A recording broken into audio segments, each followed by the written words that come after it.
Welcome back to BROJO Online, and today we're going to be doing another Ask Dan Anything question.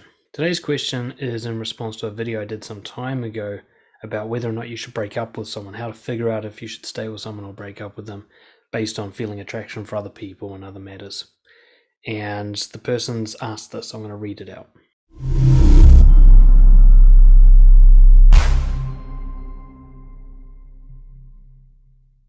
In the video, you said that if someone is in a relationship but the connection is weak or broken for a long time and the person struggles with attraction for other people, they should break up the relationship and that will see if the connection is still happening. You said that this is a good way to determine that. My question is this. Do you feel that a breakup decision can sometimes or oftentimes be irreconcilable? Isn't it the case that a real breakup often cannot be undone? That is, if I'm in a good relationship and I don't feel the connection, but there are many, many good things about the relationship, and I'm not sure about breaking up. And if I break up to genuinely test the connection we had, I might never be able to get the relationship back, even if I do feel there was a good connection. In other words, I would throw away something good that might have just needed more work. Cool. Excellent question, because breaking up with someone is serious deal. There are people who throw away great relationships because of their insecurities, and there are people who stay in crappy relationships also because of their insecurities. And because we don't get any fucking training. This is one of the things that we don't get anything in school about. Name one class you had in school about how to maintain a healthy relationship. How long are we at school? From the age of 5 to like 18. Not a single hour is dedicated to how to maintain a healthy relationship. Why? Because who would teach it? Who knows? Fucking nobody, right? Except for me. No. But that's the problem, isn't it? We don't know when we should break up with someone. That seems like something we should know, doesn't it? So I'm going to try and help you with that. This particular person, directly to you, if that's the state, as you say, the connection is weak and broken for a long time, and you struggle with attraction for other people, yes, I think you should break up. That sounds like a recipe for a good breakup. A proper, helpful, healthy breakup. But let's go more general. I'm going to start with calling out the main thing right from the beginning. You can't break up a good relationship with a breakup. What I mean by that is, if you really are in a good, healthy relationship and you're having some troubles and you're wondering if you should split up, if you do break up, you'll get back together. Okay? If you're in a really good, healthy relationship, if you are the best fit for each other that you could possibly hope to imagine, or it'll take a little bit of dating for you to realize, holy shit, that person was actually the one. What am I doing? And you'll come back together. This, of course, rarely happens. Why does it not happen very often? Well, partly because people aren't brave enough to test a breakup until it's too late and the relationship's gone sour. But also because if you really have a good relationship, odds are you're not even going to be considering a breakup. The very fact that it comes up as an option is a huge red flag. You're not going to be thinking about leaving someone who you have a deep, healthy connection with. If you are thinking about it, then you don't have a good connection with them. It might be that they're a good person still. They can still be a good person, and it might be that you have a lot of fun together or you have a lot of good memories together, but that doesn't mean you have a great connection that's perfect for a relationship. You might have some insecurities that need to be worked out first. They might have some, well, you both do probably. Or there's some other friction like, yeah, you match well on paper, but there's just not the spark there that's missing. Now, I want to say, in any normal relationship, you will get minor impulses, desires for freedom. That's normal. I'm not talking about those. They come and go very quickly. They never last more than minutes, hours at most. But when you're considering breaking up with someone for days and weeks and months, then yeah, you're not in a good relationship. Doesn't mean you're not with a good person. You're just not in a good relationship. The thing the two of you are created together doesn't work. Now, it can be what's really needed is that you need to go do some inner work. One of the most classic problems that people bring into a relationship is a difficult attachment style. There's a book called Attached. I'll try to link it below in the notes, that I seriously recommend anybody who isn't enjoying healthy relationships reads. And it talks about anxious and avoidant attachment styles. And this is what comes from childhood trauma that nearly all of us have. If you're coming into a relationship with one of these attachment styles rather than secure attachment style, it's going to be very difficult for you guys to build a healthy connection. One of you will be running away, one of you will be too clingy, There'll be a person putting in lots of work and a person trying to back off. You can't get a healthy connection with that kind of setup. So odds are that's the kind of work that needs to be done. It can only be done, first off, by breaking up. You don't do it in the relationship unless you both perfectly work at it at the same time. Like you see a couples therapist and you're both really doing the work together to an equal level. Any imbalance in that is not going to work. I do have to point out, though, that we live in the modern times a throwaway culture. We're so uncomfortable with discomfort. From millennials and younger, I'm a millennial, I guess, and younger, we have a big problem with discomfort. If something's even a little bit icky, we're just like, fuck this, ditch it, If life gives you lemons, fuck the lemons and bail. We're that kind of mentality. So we think, I had an argument with my partner, it's done, or this person lives a bit far away, can't be bothered. We're really kind of lazy, weak, and fragile as a batch of humans coming through, psychologically speaking. Now, generations before us were actually too far the other way. They'll put up with anything, no matter how terrible it is. And so they stay in awful marriages that they should have got divorced 40 years ago and so on. Obviously, there's a healthy balance in the middle where the amount of stuff you should tolerate and endure and work through before it's too much. So understand, just because something's a bit uncomfortable doesn't mean you should break up. Just because you're having a slightly rough patch, or just because not everything's exactly perfectly the way you want it. Like maybe they're not exactly as hot as you want your partner to be, or maybe they're not into all the same things as you. This doesn't mean you should break up. You might have other reasons for breaking up, but these aren't reasons.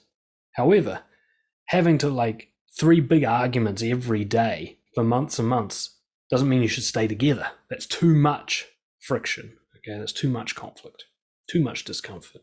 So you really need to get good in general at life as knowing the difference between a temporary solvable problem and a long-term irreconcilable difference. For example, I've seen people who will break up because they don't like each other's in-laws. That's actually a temporary solvable problem. I mean, you might always dislike the in-laws, but it doesn't always have to be an issue, right? You might learn to work with them or you just avoid them. It's fine. And I've seen people stay together for long-term problems, like one person wants children and the other person doesn't, and they stay together. You should not be staying together if you have a difference of opinion on a topic that huge. My wife's Catholic and I'm an atheist. We can live with that forever. It's not actually a problem, right? But if she said we have to raise our kid as Catholic, that would be a problem, right? She hasn't said that. You've got to be able to look at the issue you're facing and go, is this just a temporary thing that's come up? And there's lots of good signs to say that we'll get through this. Or am I looking at the consequence or the symptom of a long-term problem? Now, the problem is a lot of long-term problems look temporary. What I'd give you as a rule of thumb is if you have a problem that lasts more than a month, break up. A problem that causes you real pain. I don't mean she never does the dishes. I mean something that keeps you awake at night, something you fight over, something that no matter how often you talk about it, there's no movement on it, something promises are made and broken, the behavior never changes. 4 weeks plus of that, then either the problem's unsolvable or you don't currently have the capabilities to solve it. In that case, I recommend breaking up, because what breaking up will do is give you perspective. If you break up and straight away both of you think, we broke up over that, that's so stupid, and let's go get some therapy, that wasn't worth breaking up over. Well, now it wasn't a big problem. It is something you want to work on together. But if you break up and one or both of you feels relief, and the absence of that problem is like a huge burden off your chest, then you probably should have broken up. When you do break up as a technique or a tactic to test the strength of a relationship, it can't be actually we'll break up for a week and get back together. It's it has to be, it's over. And only a deep love and desire to keep our relationship going will bring us back together, to undo this decision. It can't have a deadline on it. You are officially single once you break up, free to do whatever you want, and you should act on that. If you guys can come back together after that, then you're probably good to go. Like I said right from the beginning, if you're even considering breaking up to this level, then you're probably not right for each other, at least at this time. To finish off, we have to address the actual starting place of this problem. See, if you're already in a relationship where you're considering breaking up or you feel great urge to break up, it's already too late. The damage was done quite some time ago. It was actually done in the dating period. My theory, hypothesis really, for why there is such a high divorce rate in the Western world, particularly in the United States, where it's now more than 50%. It's that people got together on dishonest terms in the first place. See, there's this thing I call the honeymoon period. It lasts 3 to 6 months, usually closer to 3 months, where two people are keeping up an act as they get to know each other.